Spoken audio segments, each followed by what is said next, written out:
Sean muy bienvenidos a Sintonía Literaria, un podcast para disfrutar. En el episodio del día de hoy, usted estará sintonizando El Pozo, un cuento corto escrito por Baldomero Lilo y narrado por Kimberly Reyes. Esperamos que lo disfruten mucho. Con los brazos arremangados y llevando sobre la cabeza un cubo lleno de agua, Rosa atravesaba el espacio libre que había entre las habitaciones y el pequeño huerto, cuya cerca de ramas y troncos secos se destacaba oscura, casi negra, en el suelo arenoso de la capilla polvorienta. El rostro moreno asaz encendido de la muchacha tenía toda la frescura de los 16 años, y la suave y cálida coloración de la fruta no tocada todavía. En sus ojos verdes, sombreados por largas pestañas, había una expresión desenfadada y picaresca, y su boca de labios rojos y sensuales mostraba al reír 2 hileras de dientes blancos, que envidiaría una reina. Aquella postura, con los brazos en alto, hacía resaltar en el busto opulento ligeramente echado atrás y bajo el corpiño de burda tela sus senos firmes, redondos e incitantes. Al andar cimbrábanse el flexible talle y la ondulante falda de percal azul, que modelaba sus caderas de hembra bien conformada y fuerte. Pronto se encontró delante de la puertecilla que daba acceso al cercado y penetró en su interior. El huerto, muy pequeño, estaba plantado de hortalizas cuyos cuadros mustios y marchitos empezó la joven a refrescar con el agua que había traído. Vuelta de espaldas en la entrada, introducía en el cubo puesto en tierra ambas manos y lanzaba el líquido con fuerza delante de sí. Absorta en esta operación, no se dio cuenta de que un hombre, deslizándose sigilosamente por el postigo abierto, avanzó hacia ella a paso de lobo, evitando todo rumor. El recién llegado era un individuo muy joven, cuyo rostro pálido, casi imberbe, estaba iluminado por 2 ojos oscuros llenos de fuego. Un ligero bozo apuntaba en su labio superior, y el cabello negro y lacio que caía sobre su frente oprimida y estrecha le daba un aspecto casi infantil. Vestía una camiseta de rayas blancas y azules, pantalón gris y calzaba alpargata de cáñamo. El leve roce de las hojas secas que tapizaban el suelo hizo volverse a la joven rápidamente, y una expresión de sorpresa y de marcado disgusto se pintó en su expresiva fisonomía. El visitante se detuvo frente a un cuadro de coles y de lechugas que lo separaba de la moza, y se quedó inmóvil, devorándola con la mirada. La muchacha, con los ojos bajos y el ceño fruncido, callaba enjugando las manos en los pliegues de su traje. «Rosa», dijo el mozo con tono jovial y risueño, pero que acusaba una emoción mal contenida. «¡Que a tiempo te volviste! Vaya con el susto que te habría dado». Y cambiando de acento, con voz apasionada e insinuante, prosiguió: «Ahora que estamos solos me dirás qué es lo que te han dicho de mí. ¿Por qué no me oyes y te escondes cuando quiero verte?» La interpelada permaneció silenciosa y su aire de contrariedad se acentuó. El reclamo amoroso se hizo tierno y suplicante. «Rosa», implora la voz, ¿tendré tan mala suerte que desprecies este cariño, este corazón que es más tuyo que mío? Acuérdate que éramos novios, que me querías. Con acento reconcentrado, sin levantar la vista del suelo, la moza respondió: «Nunca te dije nada». «Es cierto, pero tampoco te esquivabas cuando te hablaba de amor. Y el día que te juré casarme contigo, no me dijiste que no. Al contrario, te reías y con los ojos me dabas el sí». «Creí que lo decías por broma». Una forzada sonrisa vagó por los labios del galán, y el tono de doloroso reproche contestó: «¿Broma? Mira, aunque se rían de mí porque me caso a fardo cerrado, di una palabra, y ahora mismo voy a buscar al cura para que nos eche las bendiciones».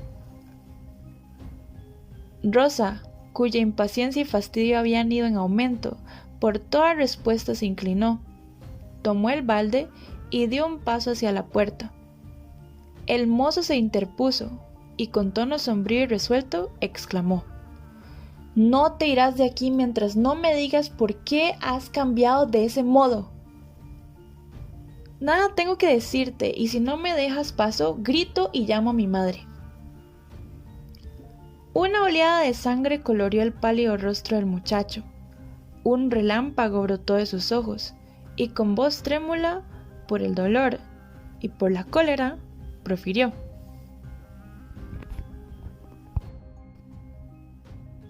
«Ah, ya sé quién es el que te ha puesto así, pero antes que se salga con la suya, como hay un Dios que le arrancaré la lengua y el alma».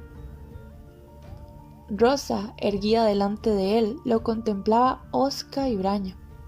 «Por última vez, ¿quieres o no ser mi mujer?». «Nunca», dijo con fiereza la joven, «primero muerta». La mirada con que acompañó sus palabras fue tan despreciativa y había tal expresión de desafío en sus verdes y luminosas pupilas que el muchacho quedó un instante como atontado, sin hallar qué responder. Pero de improviso, ebrio de despecho y de deseos, dio un salto hacia la moza, la cogió por la cintura y levantándola en el aire, la tumbó sobre la jarasca. Una lucha violentísima se entabló. La joven, robusta y vigorosa, opuso una desesperada resistencia, y sus dientes y uñas se clavaron con furor en la mano que sofocaba sus gritos y le impedía demandar socorro. Una aparición inesperada le salvó. Un segundo individuo estaba de pie en el umbral de la puerta. El agresor se levantó de un brinco y con sus puños cerrados y la mirada centelleante aguardó al intruso que avanzó recto hacia él, con el rostro ceñudo y los ojos inyectados de sangre. Rosa, con las mejillas encendidas, surcadas por lágrimas de fuego, reparaba junto a la cerca el desorden de sus ropas. Las desgarraduras del corpiño dejaban entrever tesoros de ocultas bellezas, que su dueña empeñábase en poner a cubierto con el pañolillo anudado al cuello, avergonzada y llorosa. Entretanto, los dos hombres habían empeñado una lucha a muerte. Su primera embestida furibunda y rabiosa puso de manifiesto su vigor y destreza de combatientes.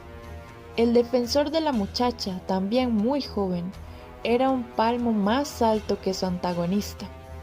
De anchas espaldas y fornido pecho, era todo un buen mozo, de ojos claros, rizado cabello y rubios bigotes. Silenciosos, sin más armas que los puños, despidiendo bajo el arco de sus cejas contraídas relámpagos de odio, se atacaban con extraordinario furor.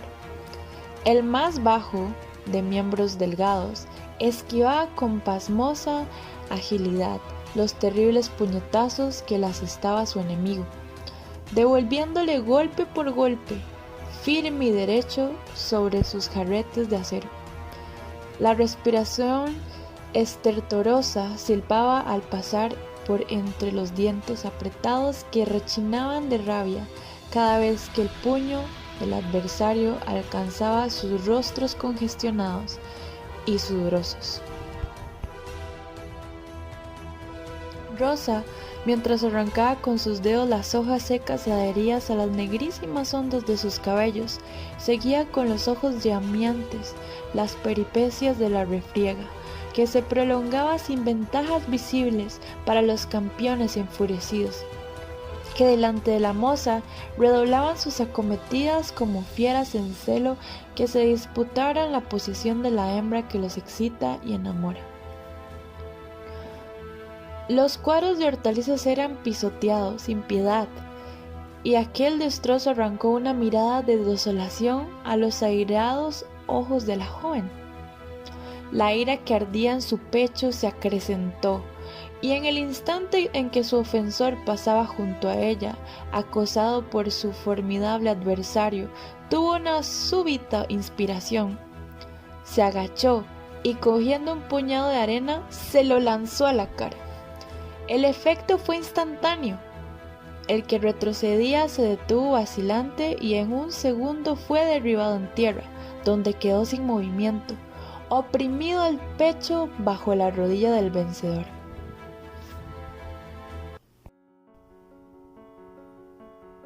Rosa lanzó una postrera mirada al grupo y luego, sin preocuparse del cubo vacío, se precipitó fuera del cercado y salvó a la carrera la distancia que la separaba de sus habitaciones. Al llegar se volvió para mirar atrás y distinguió entre los matorrales la figura de su salvador que se alejaba, mientras que por la parte opuesta caminaba el vencido, apartándose apresuradamente del sitio de batalla. La joven se deslizó por los corredores, casi desiertos, y después de pasar por delante de una serie de puertas, se detuvo delante de una apenas entornada, y, empujándola suavemente, traspuso el umbral. Un gran fuego ardía en la chimenea, y en el centro del cuarto una mujer en cuclillas delante de una artesa de madera se ocupaba de lavar algunas piezas de ropa. Las paredes blanqueadas y desnudas acusaban la miseria. En el suelo, tirados por los rincones, había desperdicios que exhalaban un olor infecto. Una mesa y algunas sillas cojas componían todo el mobiliario, y detrás de la puerta asomaba el pasamanos de una escalera que conducía a una segunda habitación, situada en los altos. La mujer de edad ya madura, corpulenta, de rostro cubierto de pecas y de manchas, sin interrumpir su tarea, fijó en la moza una mirada escrutadora, exclamando de pronto con extrañeza: «¿Qué tienes? ¿Qué te ha pasado?». Rosa, con tono compungido y lacrimoso, respondió: «¡Ay, madre! El huerto está hecho pedazos. Las coles, las lechugas, los rábanos, todo lo han arrancado y pisoteado». El semblante de la mujer se puso rojo como la púrpura. «¡Ah, condenada!», gritó. «Seguro que has dejado la puerta abierta y se ha entrado la chancha del otro lado». Púsose de pie blandiendo sus rollizos brazos arremangados por encima del codo y se desató en improperios y amenazas. «¡Bribona! Si ha sido así, apronta el cuero porque te lo voy a arrancar a tiras». Y con las sayas levantadas se dirigió presurosa a comprobar el desastre. La atmósfera estaba pesada y ardiente, y el sol ascendía al cenit en un cielo plomizo ligeramente brumoso. En la arena gris y movediza hundíanse los pies, dejando un surco blanquecino. Rosa, que caminaba detrás de su madre, lanzando a todas partes miradas inquietas y escudriñadoras, distinguió después de un instante, por encima de un pequeño matorral, la cabeza de alguien puesto en acecho. La joven sonrió. Acababa de reconocer en el que atisbaba a su defensor, quien, viendo que la muchacha la había descubierto, se incorporó un tanto y le envió con la diestra un beso a través de la distancia. Brillaron los ojos de la moza y sus mejillas se tiñeron de carmín. Y a pesar de comprender que, dado el carácter violento de su madre, le aguardaba tal vez una paliza, penetró alegre, casi risueña, en el malhadado huerto, dentro del cual se alzaba un coro formidable de gemidos, maldiciones y juramentos. Rosa pertenecía a una familia de mineros. Hija única, ayudaba a su madre en los quehaceres domésticos, mientras el padre, viejo barretero, luchaba encarnizadamente debajo de la tierra para ganar el mísero salario que era el pan de cada día. La muchacha, tosca y rústica, era toda una belleza. nada inocente, pues el medio no lo permitía. Era, sin embargo, una virtud arisca inaccesible. Hasta entonces a las seducciones de los galanes que bebían los vientos por aquella beldad de cuerpo sano, exuberante de vida con la gracia irresistible de la mujer ya formada. Entre los que más de cerca la asediaban distinguíanse dos mozos gallardos y apuestos que eran la flor y nata de los tesoros de la mina. Ambos habían puesto sitio en toda regla a la linda Rosa, que recibía sus apasionadas declaraciones con risotas, dengues y mojines, llenos de gracia y de malicia. Amigos desde la infancia, aquel amor había enfriado sus relaciones, concluyendo por separarlos completamente. Durante algún tiempo, Remigio el carretillero, un moreno pálido, delgado y esbelto, parecía haber inclinado a su favor el poquitísimo interés que prestaba a sus adoradores la desdeñosa muchacha. Pero aquello duró muy poco, y el enamorado mozo vio con amarga decepción que el barretero Valentín, su rubio rival, lo desbancaba en el voluble corazón de la hermosa. Esta, que en un principio oía sonriente sus apasionadas protestas, alentándolo a veces con la mirada incendiaria, empezó de pronto a huir de él, a esquivar su presencia, y las pocas ocasiones que lograba hablarla, apenas podía arrancarle una que otra frase evasiva, acompañada de un gesto de despego y de disgusto. El desvío de la moza exaltó su pasión hasta el infinito.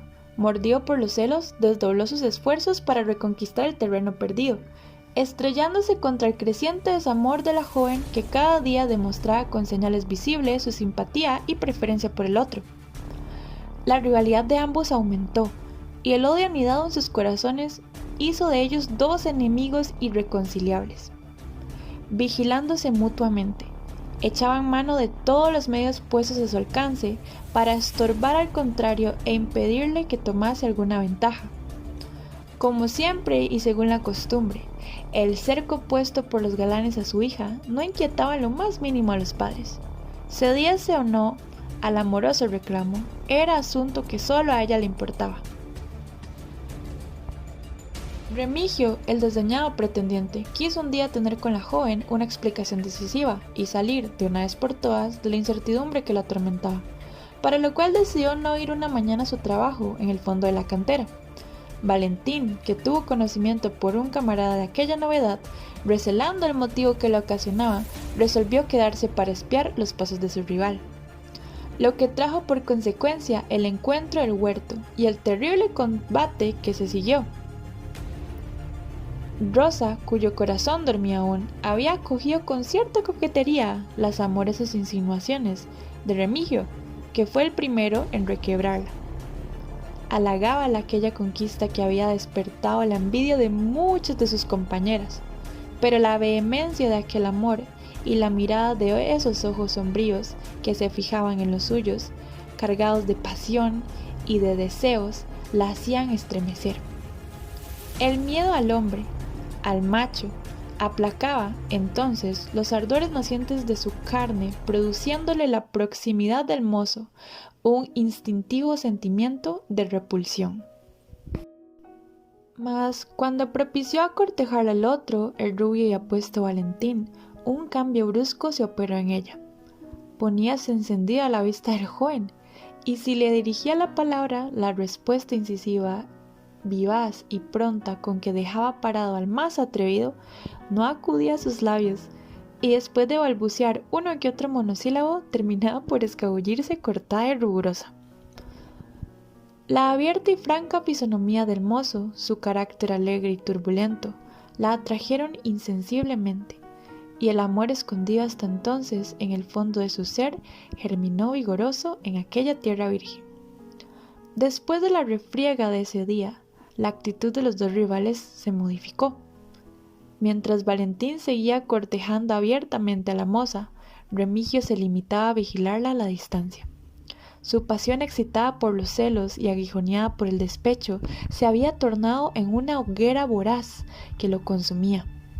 Su exaltada imaginación fraguaba los planes más descabellados para tomar venganza, pronta y terrible, de la infiel, de la traidora. Rosa, por su parte, entregada de lleno a su naciente amor, no se cuidaba gran cosa de su antiguo pretendiente. No le guardaba rencor y solo sentía por él una desdeñosa indiferencia. Las cosas quedaron así por algún tiempo. El huerto había sido reparado y los cuadros rehechos, pero nunca se descubrió a los autores del destrozo ni se supo lo que allí había pasado. Un día el padre de la muchacha tuvo una idea luminosa. Como el agua para el riego había que acarrearla desde una gran distancia, resolvió abrir un pozo junto al cercado. Comunicaba el proyecto a su mujer y a su hija, éstas lo aplaudieron calurosamente. No había grandes dificultades que vencer, pues el terreno sobre el que se asentaba la pequeña población estaba formado por arena negra y gruesa, hasta una gran profundidad. A los 4 metros de la superficie brotaba el agua que se mantenía al mismo nivel en todas las estaciones. Quedó acordado que el domingo siguiente se pondría mano a la obra, para lo cual ofrecieron su concurso los amigos, contándose entre los más entusiastas a Remigio y Valentín. El día designado llegó y muy de mañana se empezaron los trabajos. La excavación se hizo cerca de la puerta de entrada y al mediodía se habían profundizado 2 metros. La arena era extraída por medio de un gran balde de hierro, atado a un cordel que pasaba por una polea, sujeta a un travesaño de madera. Los adversarios eran los más empeñosos en la tarea, pero evitando siempre todo contacto. Mientras el uno estaba abajo llenando el balde, el otro estaba arriba apartando la arena lejos de la abertura.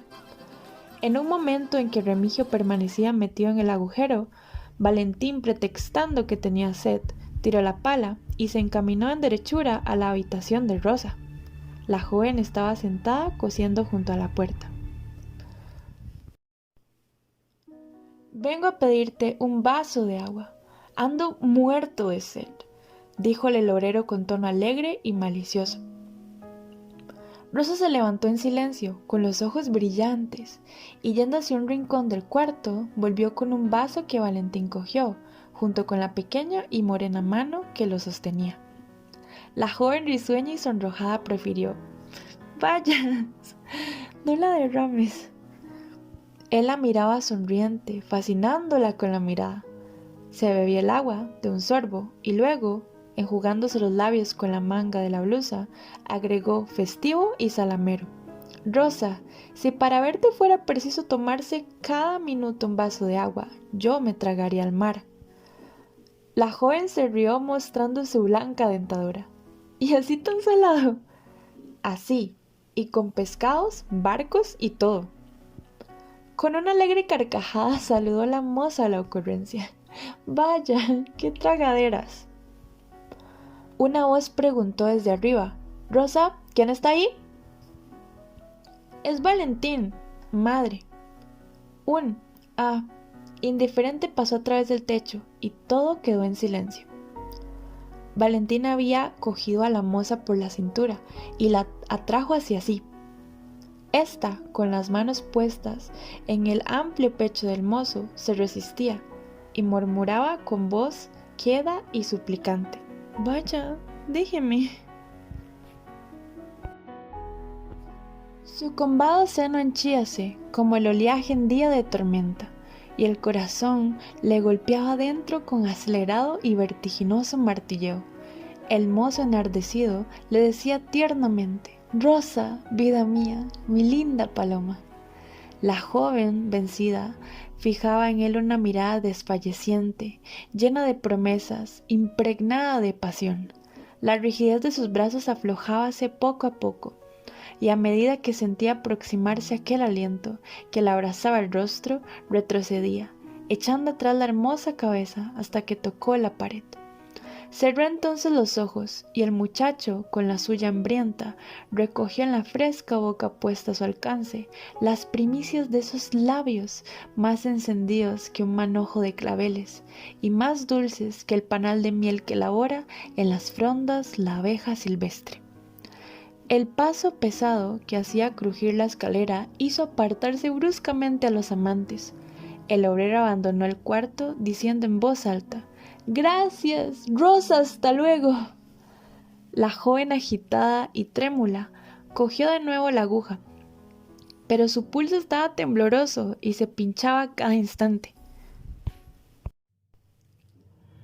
Valentín, mientras caminaba hacia el pozo, pensaba henchido de júbilo que el triunfo final estaba próximo. Si la ocasión protectora de los amantes se presentaba, la rústica belleza sería suya. Su experiencia de avezado galanteador le daba de ello la certeza, y no pudo menos que lanzar a Remigio una mirada triunfante, cuando uno de los compañeros le dijo con sorna: «¿Qué tal el agua? ¿Apagaste la sed?». Retorciéndose el rubio bigote, contestó sentenciosamente: «Dios sabe más y averigua menos». Al caer la tarde, el pozo quedó terminado. Tenía 4 metros de hondura y 2 de diámetro, y del fondo el agua borbotaba lentamente. Los obreros se apartaron de allí y se fueron a la sombra del corredor a preparar la armadura de madera, destinada a impedir el desmoronamiento de las frágiles paredes de la excavación. Remigio se quedó un instante para arreglar un desperfecto de la polea, y cuando terminaba la compostura iba a seguir tras sus compañeros. La falda azul de Rosa, entrevista a través del ramaje de la cerca, lo hizo mudar de determinación, y cogiéndose de la cuerda se deslizó dentro del agujero. La joven, que no la había visto, iba a coger algunas hortalizas para la merienda y pensaba echar de paso una mirada a la hora a ver si ya el agua empezaba a subir. Remigio, de pie, arrimado a la húmeda muralla, aguardaba callado e inmóvil. Rosa se acercó con precaución hasta el borde de la abertura y miró dentro.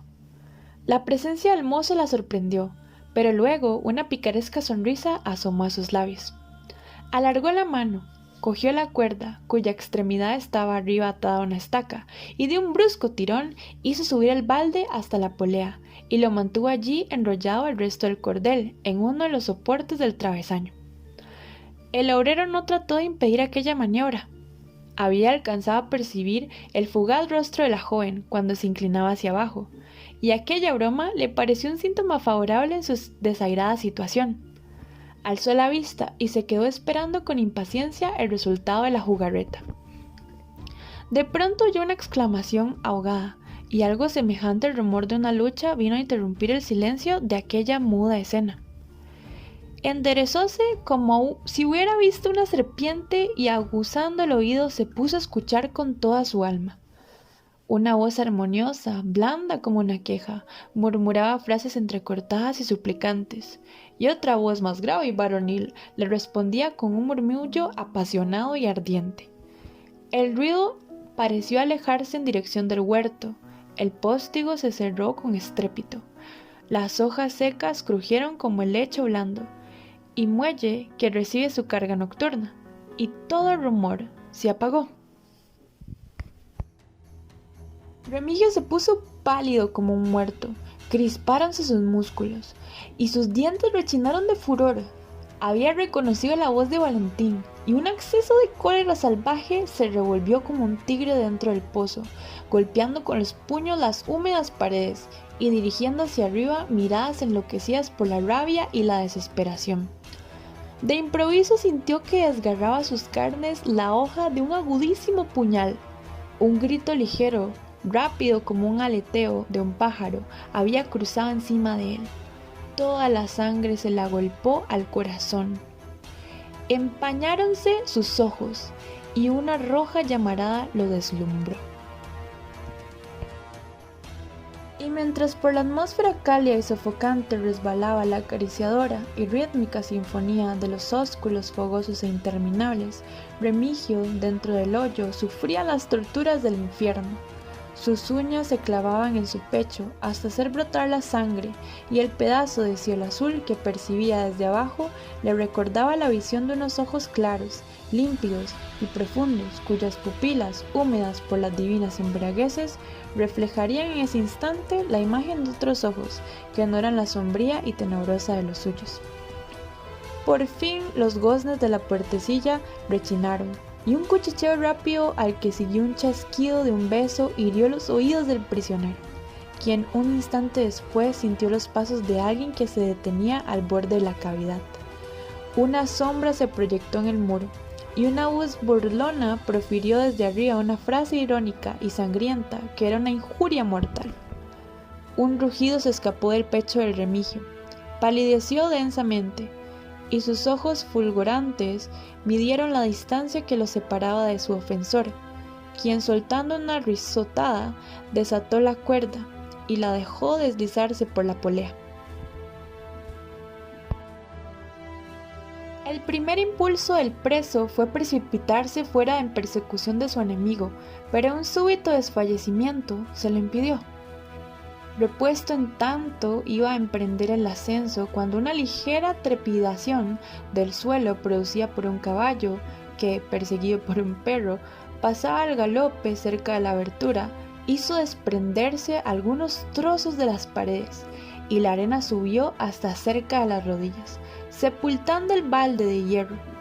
El temor de perecer enterrado vivo sin que pudiera saciar su rabiosa sed de venganza le dio fuerza, y ágil como un acróbata se remontó por la cuerda tirante y se encontró fuera de la excavación.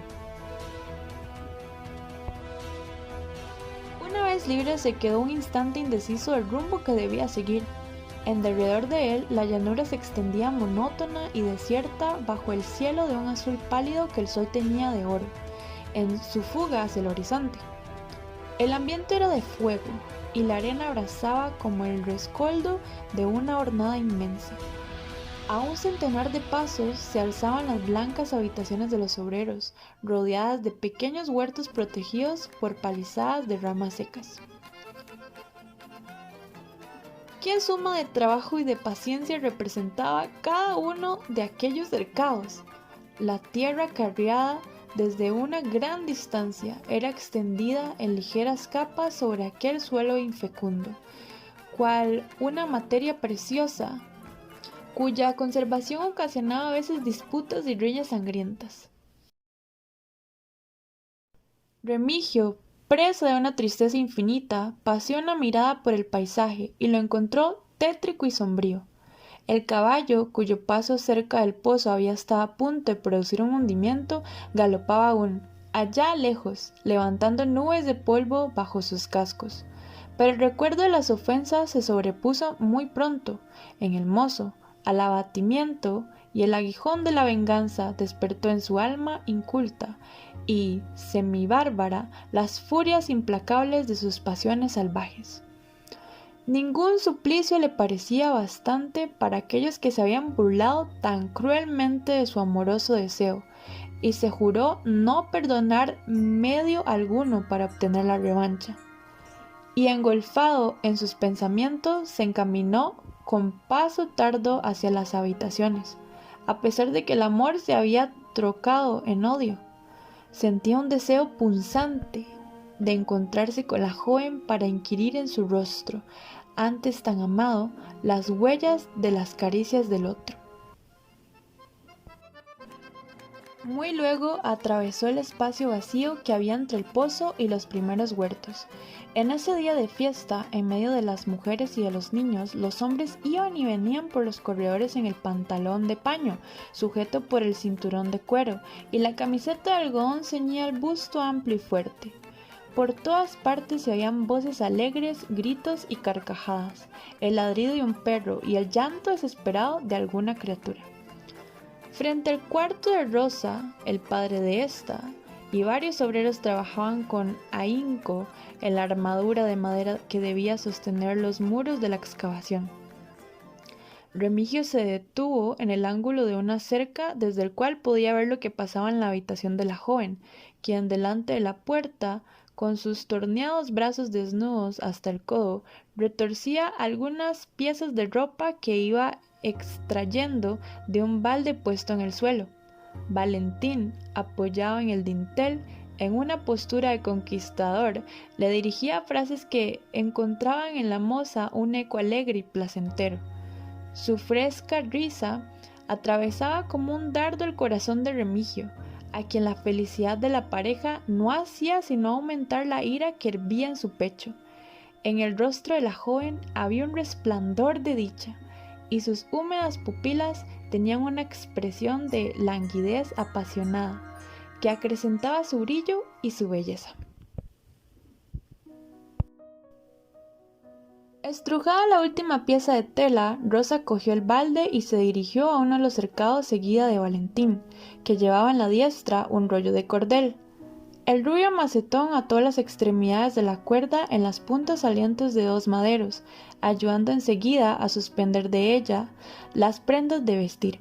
Sin adivinar que eran espiados, proseguían su amorosa plática, al abrigo de las miradas de los que estaban en el corredor, cuando Valentín percibió en 20 pasos, pegada a la cerca, la figura amenazadora de su rival, y queriendo hacerle sentir todo el peso de la derrota y la plenitud de su triunfo, rodeó con el brazo izquierdo el cuello de la joven, y, echándole la cabeza atrás, la besó en la boca. Después le habló al oído misteriosamente.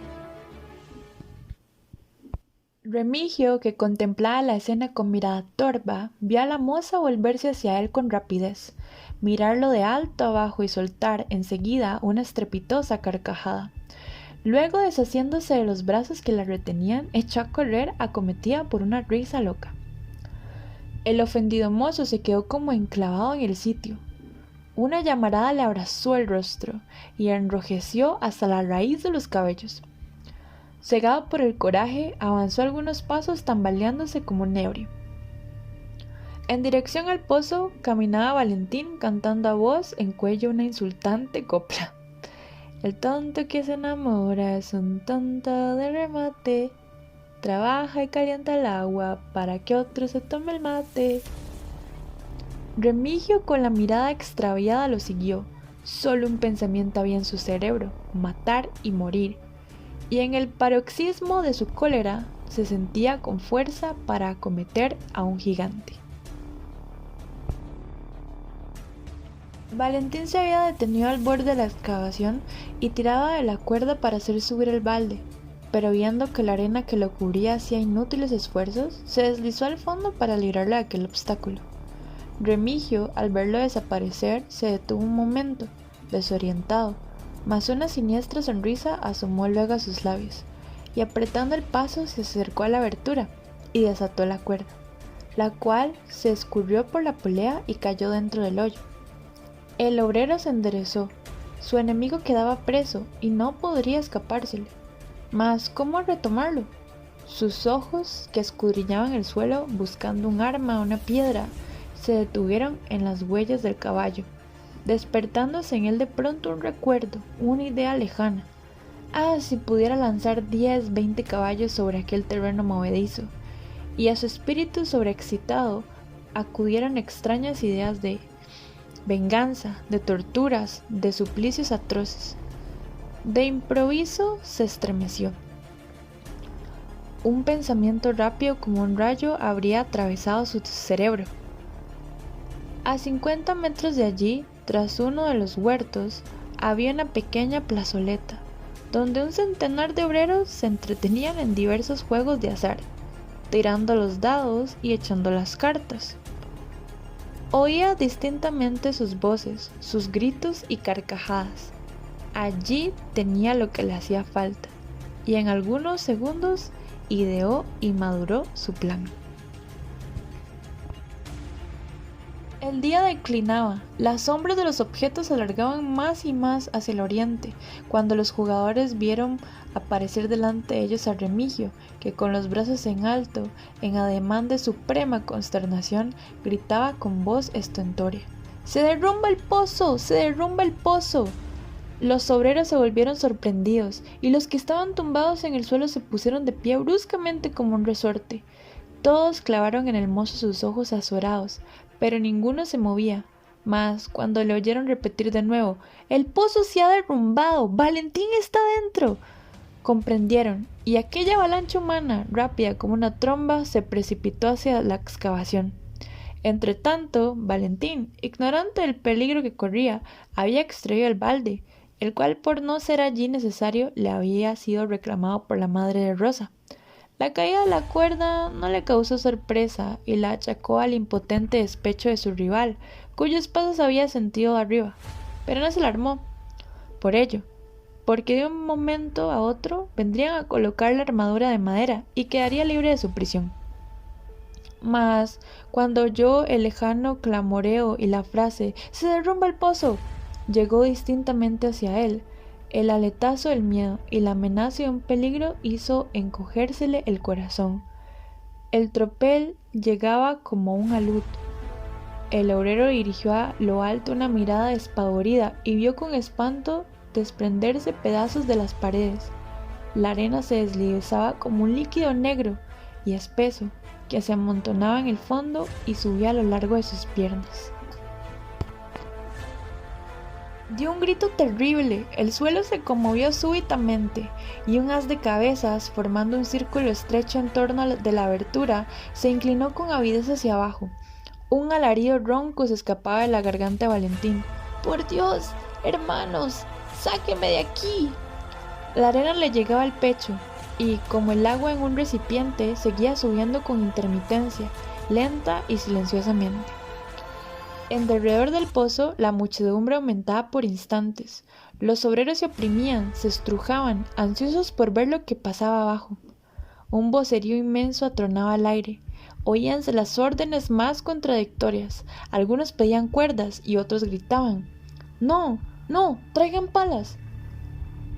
Habíase pasado debajo de los brazos de Valentín un cordel del cual los de arriba tiraban con furia, pero la arena no soltaba la presa, lo retenía con tentáculos invisibles que se adherían al cuerpo de la víctima y la sujetaban con su húmedo y terrible abrazo. Algunos obreros viejos habían hecho inútiles esfuerzos para alejar a la ávida multitud, cuyas pisadas, removiendo el suelo, no harían sino precipitar la catástrofe. El grito «¡El pozo se derrumba!» había dejado vacías las habitaciones. Hombres, mujeres y niños corrían desalados hacia aquel sitio, coadyuvando así, sin saberlo, al siniestro plan de Remigio, quien, con los brazos cruzados, feroz y sombrío, contemplaba a la distancia el éxito de la estratagema. Rosa pugnaba en vano por acercarse a la abertura. Sus penetrantes gritos de angustia resonaban por encima del clamor general, pero nadie se cuidaba de su desesperación, y la barrera que le cerraba el camino se hacía a cada instante más infranqueable y tenaz. De pronto un movimiento se produjo en la turba. Una anciana desgreñada, despavorida, hendió la masa viviente que se separaba silenciosa para darle paso. Un gemido salía de su pecho. «¡Mi hijo! ¡Hijo de mi alma!». Llegó al borde y sin vacilar se precipitó dentro del hoyo. Valentín clamó con indecible terror: «¡Madre! ¡Sáqueme de aquí!». Aquella marea implacable que subía lenta, sin detenerse, lo cubría ya hasta el cuello, y de improviso, como si el peso que gravitaba encima hubiese sufrido un aumento repentino, se produjo un nuevo desprendimiento, y la lívida cabeza de los cabellos erizados por el espanto desapareció, apagándose instantáneamente su ronco grito de agonía. Pero un momento después surgió de nuevo, los ojos fuera de las órbitas y la boca llena de arena. La madre, escarbando rabiosamente aquella masa movediza, había logrado otra vez poner en descubierto la amoratada faz de su hijo, y una lucha terrible se trabó entonces en derredor de la rubia cabeza del agonizante. La anciana, puesta de rodillas, con el auxilio de sus manos, de sus brazos y de su cuerpo, rechazaba, lanzando alaridos de pavor y de locura, las arenosas ondas que subían. Cuando el último hundimiento tuvo lugar, la corteza sólida carcomida por debajo se rompió en varios sitios. Los que estaban cerca de los bordes sintieron que el piso cedía súbitamente bajo los pies y rodaron en confuso montón dentro de la hendidura. El pozo se había cegado, la arena cubría a la mujer hasta los hombros y sobrepasaba más de 1 metro por encima de la cabeza de Valentín. Cuando después de 1 hora de forzada labor se extrajo el cadáver, el sol ya había terminado su carrera, la llanura se poblaba de sombras, y desde el occidente un inmenso haz de rayos rojos, violetas y anaranjados surgía del horizonte y se proyectaba en abanico hacia el cenit.